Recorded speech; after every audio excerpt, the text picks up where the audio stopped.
Hey, how's it going, everyone? Welcome back to my channel. My name is John, and today we are doing a little, a little behind the scenes prologue settings things. I don't know, you could call it. Granted that I'm an aspiring high school teacher, you could call it my office hours even if you wanted. I don't know. This video is just a little behind the scenes in a way of what my settings are in ARK. I've already started Season 2. Episodes 1 and 2 are already out. Episode 3 will be out later today. And then, it's going to go on and on. The beginner's guide, usually I want to make my beginner's guide a few episodes long. Probably around episode 9 or 10. That's when I'll put an end to the beginner's guide and we'll transition into a full-on playthrough. But for now, for this video, what we're going to be discussing is basically more of the main menu stuff. In episode 1, I said we were going to discuss more of that. In this video, this is the video. So you'll notice you have a bunch of options. You have join ARK, host local, options, survival guide, credits, exit. Obviously we don't want to hit these two because we don't want to watch the end credits just yet because we haven't beaten the game, and we don't want to hit exit because we want to play the game. So your first choice at the main menu screen, join ARK. This is when you join servers that are not your own. These are already created by Wildcard, the producer and developers of the game. You click on that, and this is an official server network. And then they have up here this little notification, which is always going to be there. Abide by our code of conduct, which is basically, have fun, no bullying, all that stuff. Which, of course, you don't want to be a jerk to other people playing the game, okay? Now, you'll notice that you can filter these. You'll notice that there are PvP and PvE versions. PvP is player versus player. You are fighting each other to survive. And if you're playing on a PvP map, you're going to want to befriend people as quickly as you can because you don't want them to come up and stab you to death with a spear or loose a bunch of arrows into you. Yeah, not fun. PvE, that is player versus environment. You are battling the elements, you are battling the dinosaurs, you're worrying about just the bosses, but you're not worrying about, PvP, fighting each other. PvE, you can have multiplayer or you can do single player. That is what I'm doing. I'm doing a PvE single player for this series, but you can choose any of these. It will tell you if it has a mod, it'll tell you how long it's been up, it'll tell you how many players it will accept, it'll tell you what map. If you select to play on that server, it will tell you what map you're going to end up on, and again, the mode, PvP or PvE. You can filter between official, unofficial, non-dedicated, favorites, friends, all that stuff. I tend to not play on this just because I don't know, that's just me. I'm not too much for joining other ARKs, at least for now. But but usually these max out at like 70. Yeah, these are the one that Wildcard creates. You can have 70 players on them.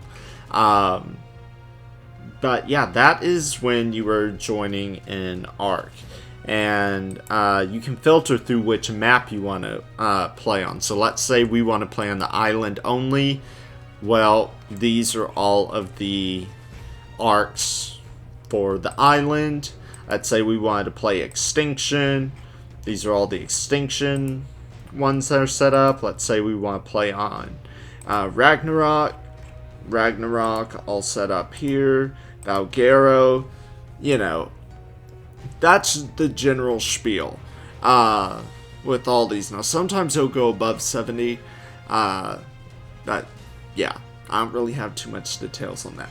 But anyway, what we have been doing You can then go to the option host local. I'm going to skip that and come back to that. That's going to be the main portion of this video. Survival guide. This is what wildcard supplies to you. It gives you your general information.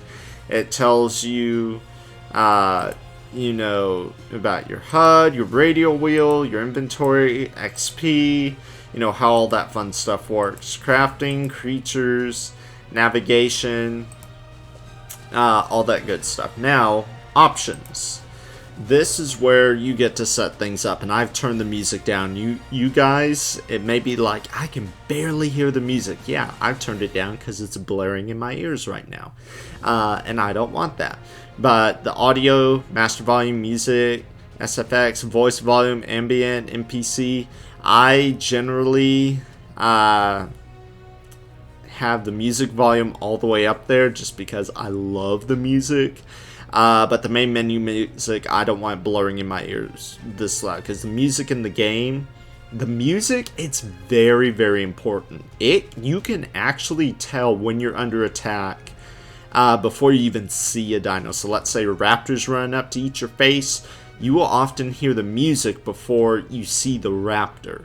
Or you can faintly hear the raptor, but most often I keep this music all the way up because it allows me to hear it. I'm like, hey, the music's changing, it's getting more intense, is something attacking me? Most likely, yes. Let's see, my graphics, resolution, that's standard, full screen, graphics quality, this is custom, this was a recommendation by a friend of mine, and all these settings were a recommendation. My cousin actually plays ARK. He started playing it before I did, and he recommended these settings. Like the shadows, I want to see shadows all the time anyway. But I want a nice view distance. I want awesome textures. I want a fair sky quality. Doesn't have to be the best. Doesn't have to be the worst. Cluster density, yes, yes. Mesh level detail, yes. Motion blur, no. Film grain, no. No. Ambient oxidation, yes. Field shadowing, yes. What's the thing that I was looking for?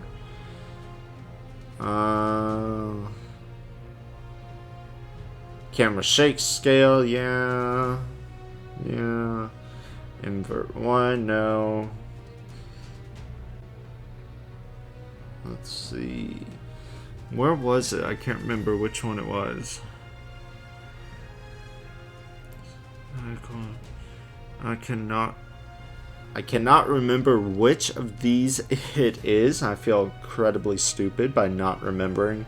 But one of these, when you die, if you have it clicked, it will give you a bunch of random like skins and chibis and costumes.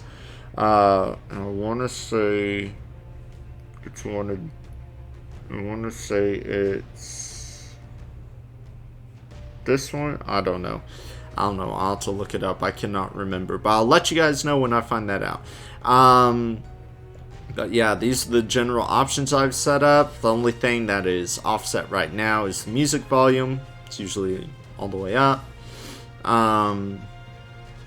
But the reason it's loud for me and kind of soft for you guys when you're watching the video is my settings in OBS. Instead of messing with the settings here, I like precise settings, so I go in and tamper with OBS, not these.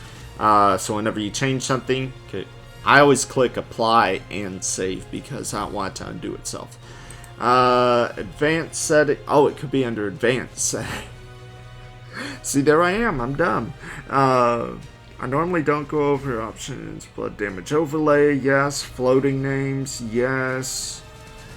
So the floating names, that is when you have like a green name over your dino. Or that's when you have the wild dino saying wild parasaur level 100. Blood damage overlay, yeah. Sound access, yeah. Pretty cool. Chat bubbles, yeah.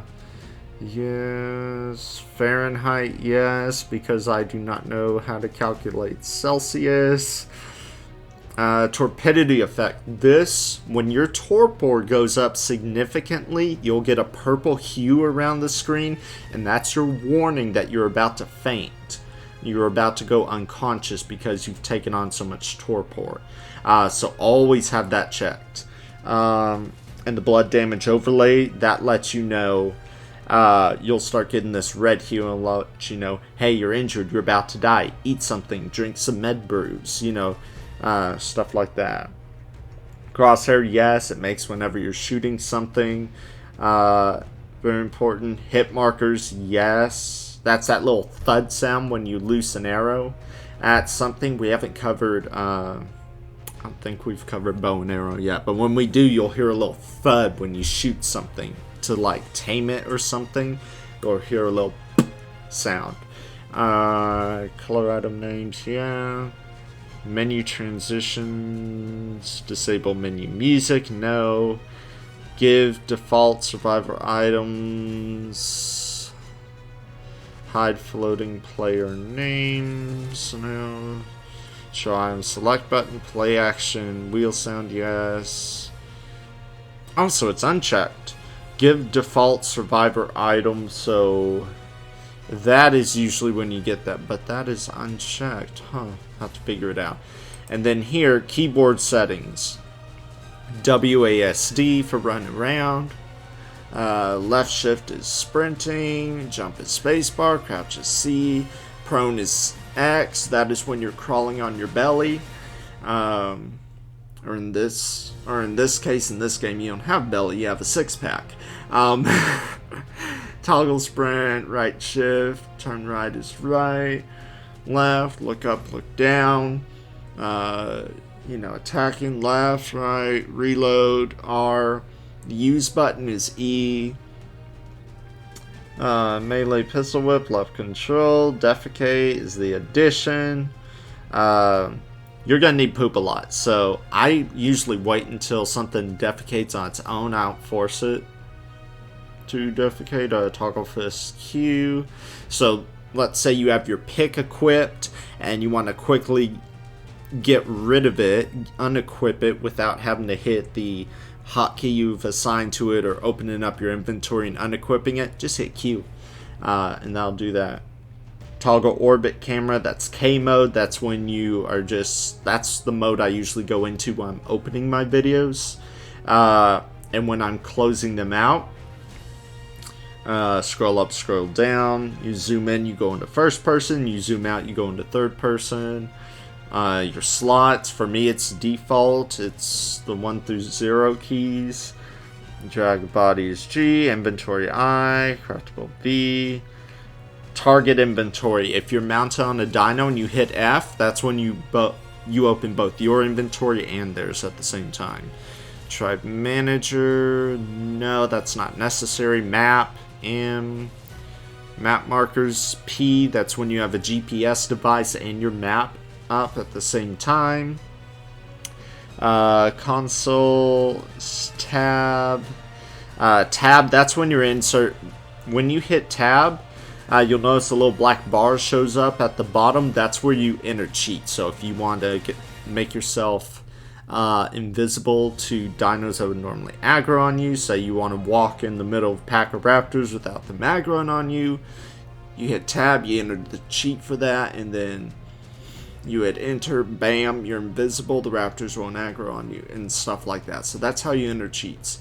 Toggle HUD backspace, HUD info H. If you hold down H and you have the icon on the side of your screen, you're like, what does that little flame or that ice cube mean?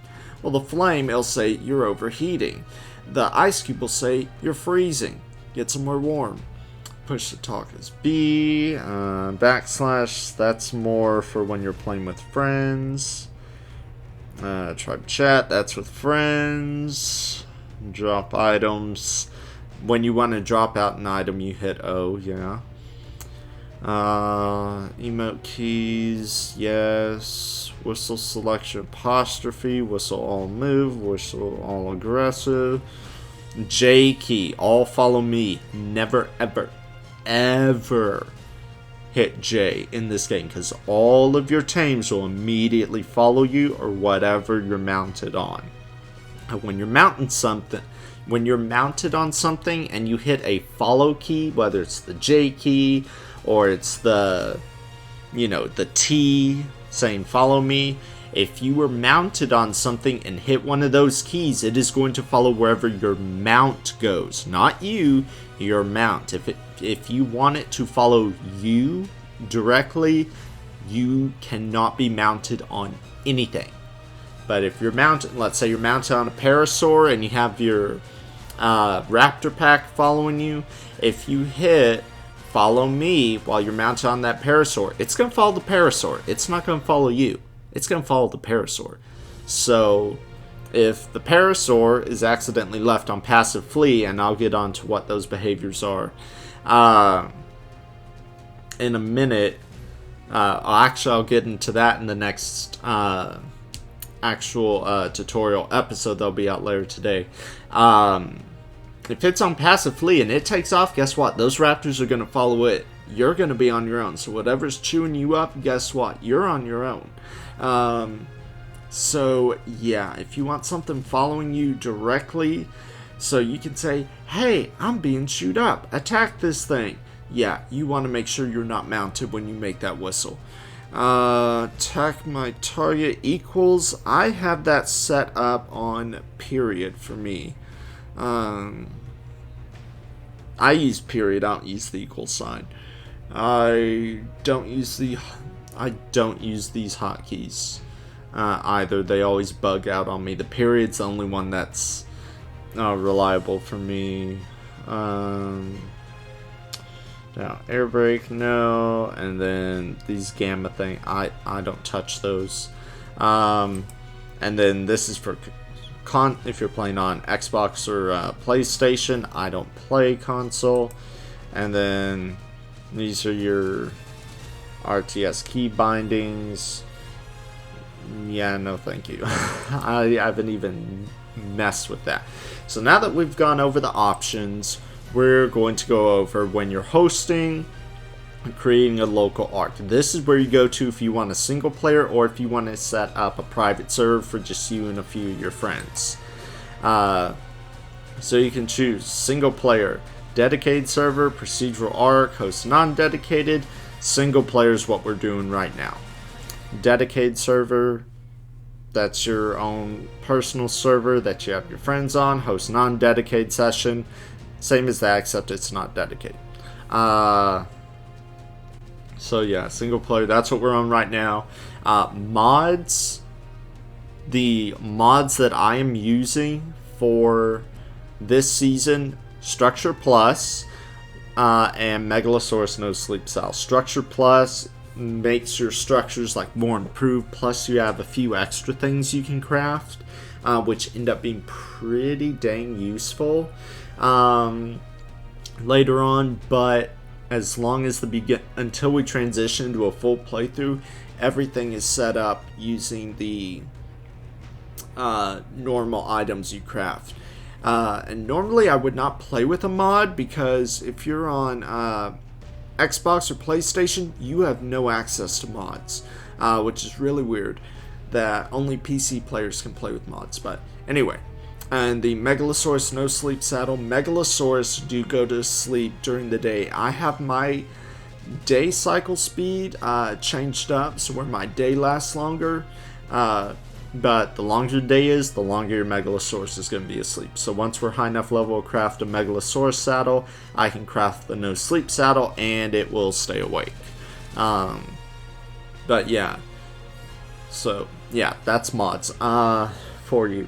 These buttons, never ever click these buttons when you're in the middle doing like a playthrough or something. Because it'll go poof. Your game, it'll go poof and you will never be able to get it back. So yeah, don't click it. So now the settings that I have, as they call it, the ARK rules, difficulty level, I have it at 1, dino damage 1, player damage 1, that's all default. XP multiplier, the default for this is 1.0, I have it set 1.5, so my game will go by a little faster. so I'll level up faster.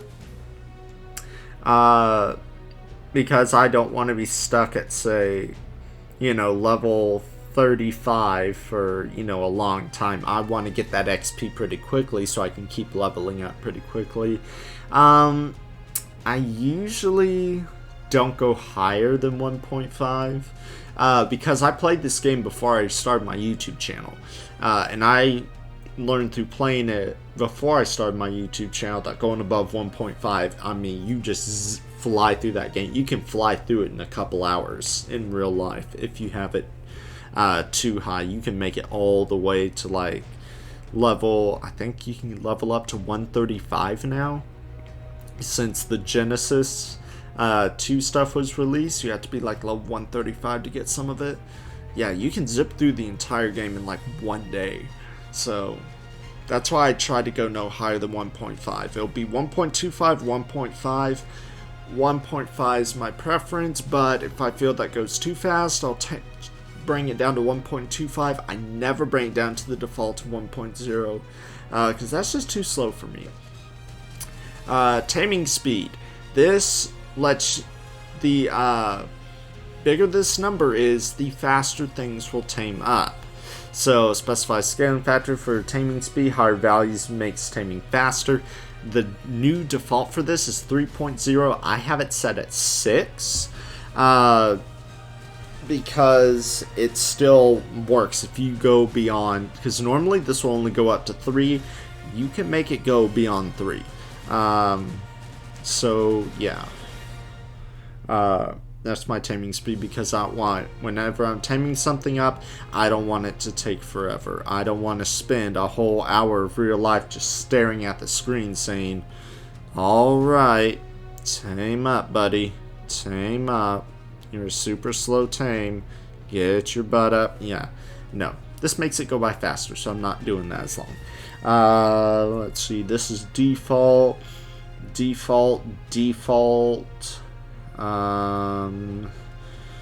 all that is default. Allow third-person camera. Duh. That's for playing with friends.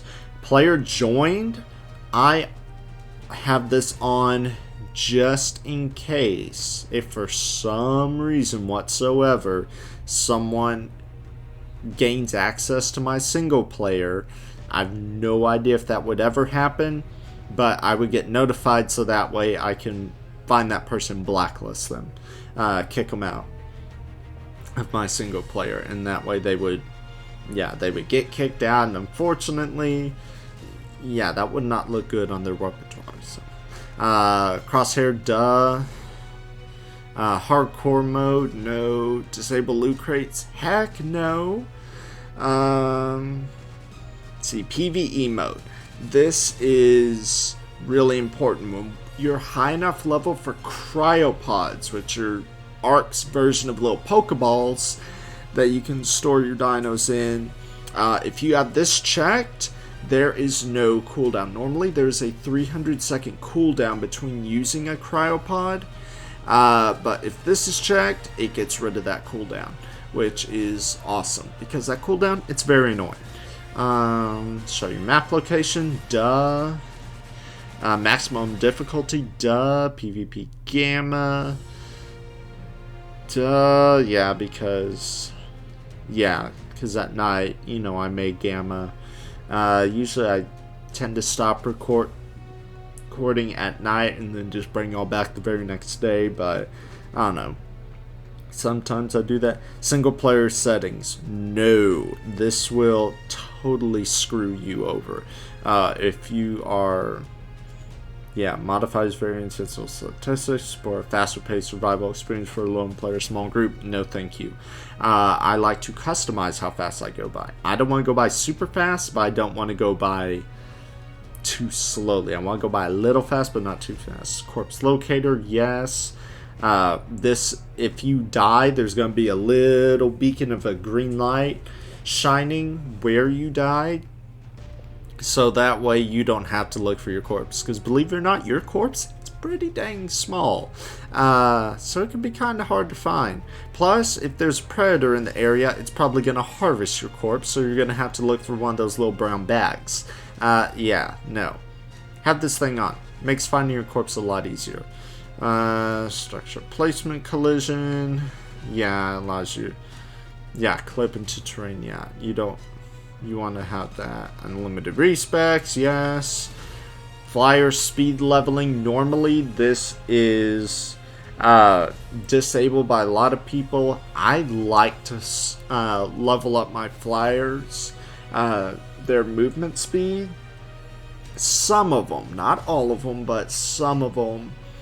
Like when we head over to Scorched Earth and start stealing wyvern eggs. I probably, if I use a fly, I always use a flyer, but whatever flyer I use, I'm probably gonna pump it full of movement speed, so it can get out of there pretty fast.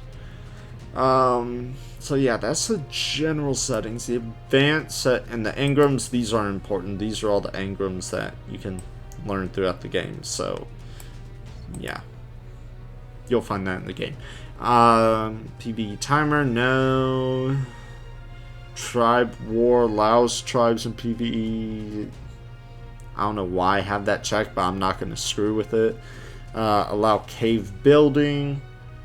I have that checked for when I go to Ragnarok. We are not going to be playing on Ragnarok this season. I'll probably this season. Oh my gosh! But no, we're not going to be. For this, we're just going to be playing on the story arcs. We're not going to play on a custom arc. But when I start a modding series for Ragnarok, that'll probably start later this year. I'll probably start, I don't know, maybe over the summer or in the fall. Yeah, the cave building, yeah, because there are a lot of cool caves to build in Ragnarok. Flyer carry PvE. This is when you want your flying creature to be able to pick up smaller creatures. To say, carry them into a taming pen or something. Yes, because if you don't have this check, they're not going to be able to pick anything up. Yeah, okay, let's see. This is all... Let's see. Prevent diseases. This prevents you from getting a disease. So if you get leeched or something, you won't get a disease. Non-permanent diseases. Yeah. Players will lose them when they respawn. So yeah. So you get an achievement if you get a disease in this game, believe it or not. I'm actually going to turn this off. I had that on in Season 1. I'm going to go ahead and turn it off. Now, when you get a disease in this game, you have to have your survivor kill themselves. Because it used to say, well, you can hover over a campfire to get rid of the leech, and then guzzle down a bunch of, med brews and all that. No. You have to jump off a cliff or drown yourself to get rid of that leech now. They've changed it. So no more hovering over a campfire to burn a leech off. So, no. So now that that has been unchecked, I can get leeched. Force allow cave flyers, no. That'd be cool, but yeah, it's kind of an unfair advantage, so no thanks. PvP respawn, let's see, it's default. This is all default. Disable the imprint, no. Let's see, poop interval, default. Laying egg interval. When your dinos lay eggs, dodos, every 5 poops, they have a chance of laying an egg. All the other creatures in the game, it is completely random. At any point they could lay an egg, and you can't tell when their timer that they're going to lay their egg goes off. But the smaller this number is, the more likely it is that they are going to lay an egg. I'm probably going to change, you know what? I'm going to change this to 0.35. because I want them laying eggs faster. So when we start kibble, and we're not going to start kibble for a little bit. Not going to start kibble until we start crops. But, and get a preserving bin. But the smaller this number is, the faster that timer will go down and the more eggs you will receive. Because you get one every time that timer drops to 0. And again, you can't see this timer. But once it drops to 0, they poop out an egg. So actually that may be too much. You know what? I'll go 0.3. That sounds better. Mating interval, I think that's default. Egg hatch speed. Oh no, this is not. So basically, the lower number decrease the interval between which dinosaurs can mate. So basically, when dinosaurs mate on this island, there's usually a cooldown that can range anywhere from 10 minutes to an hour depending on the dino. The more significant the dino is, like say a T-Rex, they're going to have a lot longer cooldown between mating times. So and this, it takes some playing. You have to play with this a little while, because by default it will take them a full 2 days, 2 real life days. And when you log off of a single player, guess what? That countdown timer, it stops. So yeah, it takes a long time to fix that. So 0.01 is the ideal thing. I go for the egg hatch speed. It speeds up how long it takes for the eggs to incubate. And like, you know, higher number decrease the time needed for fertilized eggs to hatch, which is good because egg hatch speed by default super slow. Now 30, it goes above and beyond this thing, but it's not. It's fast, but it's not like, oh, the minute you drop that egg to incubate, you know, it's gonna hatch in 10 seconds. It usually takes about 5 to 10 minutes to hatch, again depending on what dino it is. Baby mature speed, the time between maturation, so that's usually between when it needs an imprint. So when you're imprinting something, this number right here, for me it's like 16 or 17 minutes between every imprint. So, and overall, it usually takes about an hour per dino to fully imprint. But yeah, if this was on default, it would take probably all day for one dino to imprint. Whereas these settings right here, it's only an hour, which I love. Food consumption speed, that's all default except for this. So yeah, so the cuddle interval multiplier, this increases the likelihood that when you imprint them, they are going to want to cuddle. They won't ask for some crazy food or something like that. You'll be able to cuddle them or take them for a walk. But yeah, that makes it so much easier, because the last thing you want is if you're imprinting something at level 10, you are level 10, and you're imprinting something and it asks for extraordinary kibble. Well, you're level 10, you're nowhere near ready to tame a Uranus. How are you supposed to have extraordinary kibble? So yeah, that reduces the odds of the baby asking for that. Grace period multiplier, that's default. That's all default. So the daytime cycle speed, this is what I was mentioning earlier in the video. The day cycle speed, this determines how long your day is. So how often you go from day to night. I have it at 0.5. Normally it's 1.0. That's the default. I have it at 0.5, so my days, so the transition from day to night takes longer. And I have the daytime speed at 0.5, so the day lasts longer. That way I'm not constantly having to open the cheats and say cheat set time of day to rewind the day or skip to the next day so I can record. So, because I mean, I use that cheat if I absolutely have to, but if I don't use it. I use cheats all the time in season 1, but this season I'm going cheat free. That and changing gamma will probably be the only 2 cheats I would ever use in this season. But yeah, that makes your day the day's twice as long. And the nighttime speed 2.0, the night is half as long. So yeah, that means whenever I'm recording nighttime speed at 2.0, in real life, night will last maybe 10-15 minutes. And the whole day will last about 45 minutes.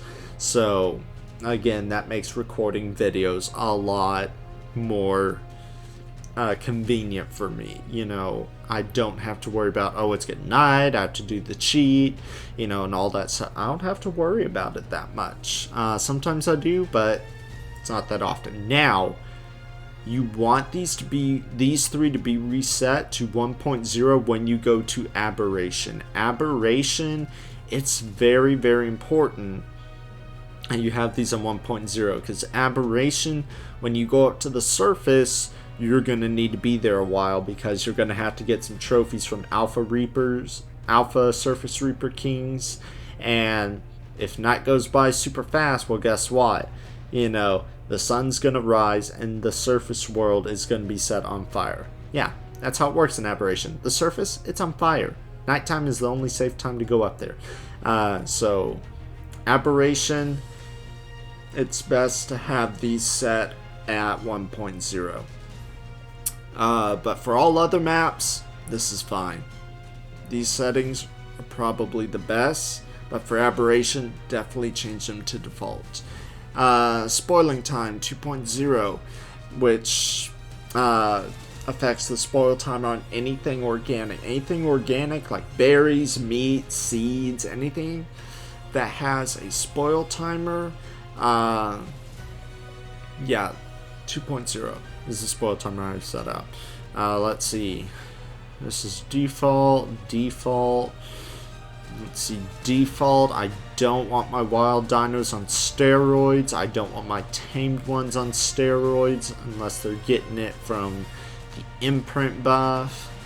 I want them to gain the same amount of health, stamina, and all that they would normally. I don't want to be like steroids. I don't want extra XP. That's why I have the XP multiplier turned up. I don't want these specific ones turned up. Let's see. Default. Show floating text damage. When you smack something and the green numbers pop up, this tells you, hey, this is how much DPS you're doing, damage per second you're doing.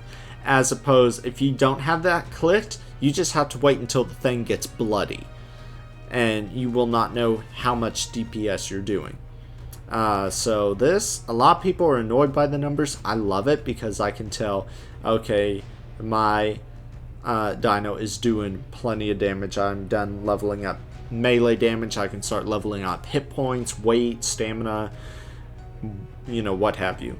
Custom recipes, yes, when you get later on into the game, those are super important, and they're super fun too. This, no.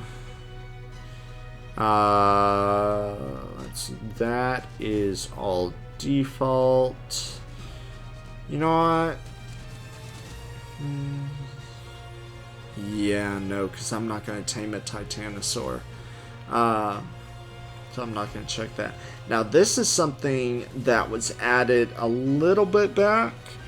You can enter the code for an event down here You can just, I mean, right now we could turn on any event. We could turn on New Year's, Easter, Valentine's Day, summer, Halloween, Thanksgiving, Christmas, any event. We can enter a code down there and turn it on. But I tend to do that through how it works through Steam, which is a little more complicated. But yeah, that is pretty much all of the settings I have.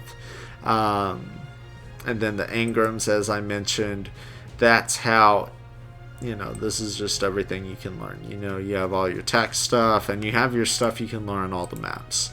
Put that back up there. But yeah, I think that is going to do, and I never ever click that because it'll put you back on default settings and you have to go through and fix everything up. It's really annoying. But yeah, I think that's gonna do it for my little video on my server settings for this season. So I hope you enjoyed the video. If you had any questions about these settings, I hope I was able to address them. If you have any more questions, leave them in the comments. I'd be more than happy to help y'all out. If you have questions about joining ARKs, unfortunately, I'm not the person to go to for that because I do single player stuff mostly. Actually, always single player. I've never played multiplayer ARK before. Confession. But hey, I hope you enjoyed this video. If you did, smash that like button, subscribe, and I will see you guys next time.